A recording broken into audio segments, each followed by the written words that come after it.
That's probably the single greatest moment of my whole life.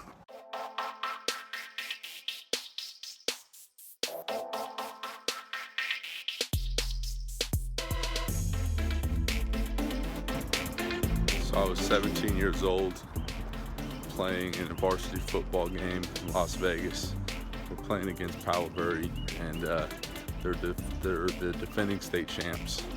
Right, last year they were 14-0, beat everybody. They hadn't lost in division in like 4 years, and you know, we're there. And they got this kid named Mike Smith that's signed to Nebraska, defensive end that is 6'6", you know, 240 pounds, stud D end.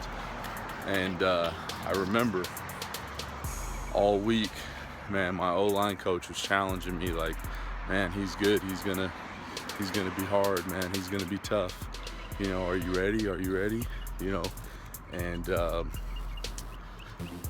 you know, I remember in my mind, right? I was playing different scenarios out, and I was like trying to decide, like, what is he trying to do? What is my coach trying to do? Is he trying to get me to, you know, be scared and have fear, or is he trying to, you know, motivate me to really come out and give my best or do my best, right? And man, I remember it was a strange week, right? It was just like, okay, what's gonna happen? You know, what are we doing here? And we ended up playing the game, and literally an hour before the game, we find out 2 of our starters are ineligible because of grades, right?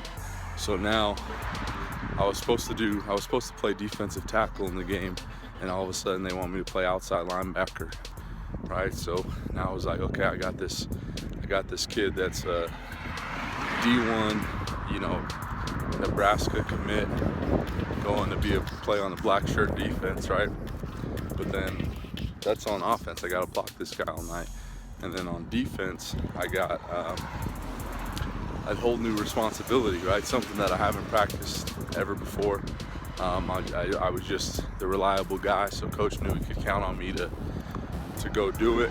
So, you know, we go out and we play this game, and you know, I had a good game, man. I had probably my best defensive game of my high school career, and had a really good offensive game also. But it came down to double overtime, right? It came down to double overtime, and we went back and forth on quite a few things.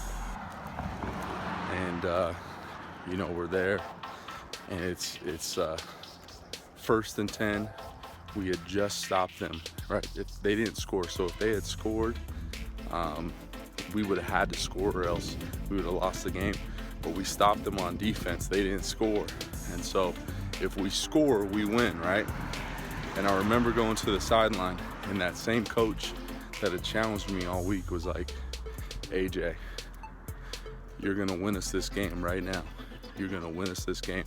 And he called naked bootleg with our quarterback. So basically, our quarterback fakes a handoff to the running back, sprints out to the left side, and I'm his lead blocker the whole way to the end zone, right? And you know, at that moment, something clicked inside of me, and you know, I knew that I had a calling for greatness, right? It was like that single moment in history where you know you're about to accomplish something amazing, beat the defending state champs who haven't lost in the league in 4 years, and you know, all this stuff, you know, dominate against this kid that's going to Nebraska. There's all a culmination of all these emotions and things, right?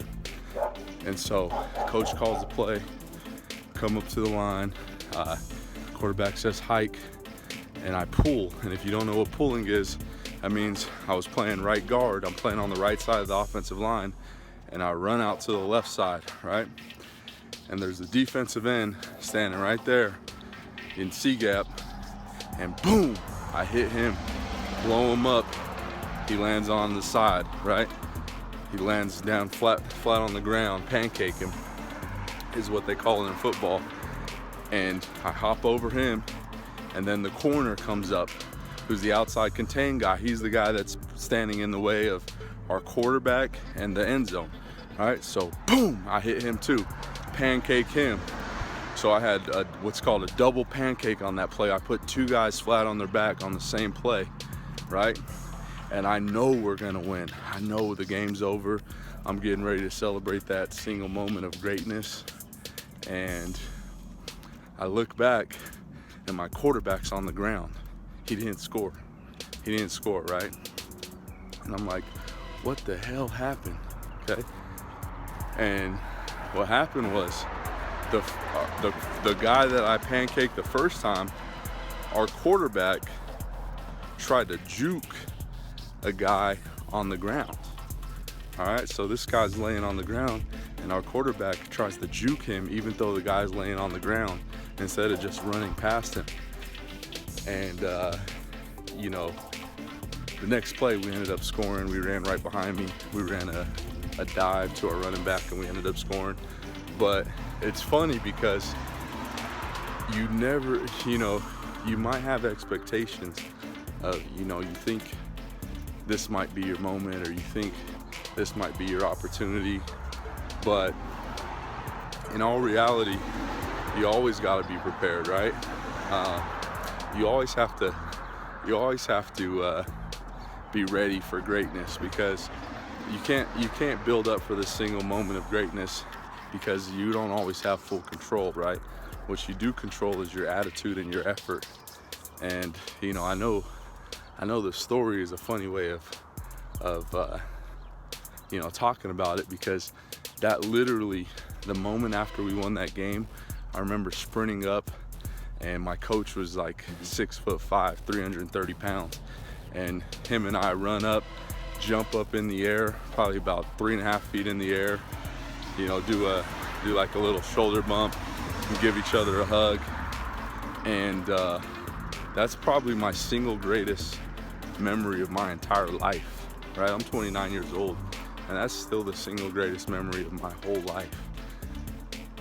And my moment of greatness wasn't really a moment of greatness, you know what I mean? Like, what was really the moment of greatness was winning the game and beating the defending state champs and having that moment with my coach where, you know, we jump off the ground, these two huge Division I linemen jumping off the ground, hitting each other in the air and, you know, giving each other a hug. That's probably the single greatest moment of my whole life. And it's funny because it's also the one moment where I had the chance to absolutely shine and, you know, would have been on the news as the final play of the game and all this other stuff like that. And it didn't happen, right? I mean, I did my part, but that glorious moment that I could have sent out as, you know, highlight reels and all this stuff like that, it just didn't happen. But I knew that I gave my best effort and I kept a great attitude, you know, with all the stuff going on that week, and it paid off because we had accomplished something that nobody thought we could. And it wasn't just about me, right? It was about my team. It was about my family, my brothers, my coaches.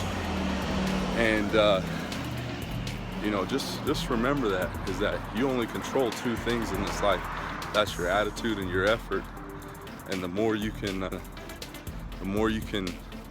really step in and take full control of those things, the better off you're gonna be as you move forward in life. So I know it's a funny story, man, but hopefully you guys got something out of it. I'll talk to you next time. Later.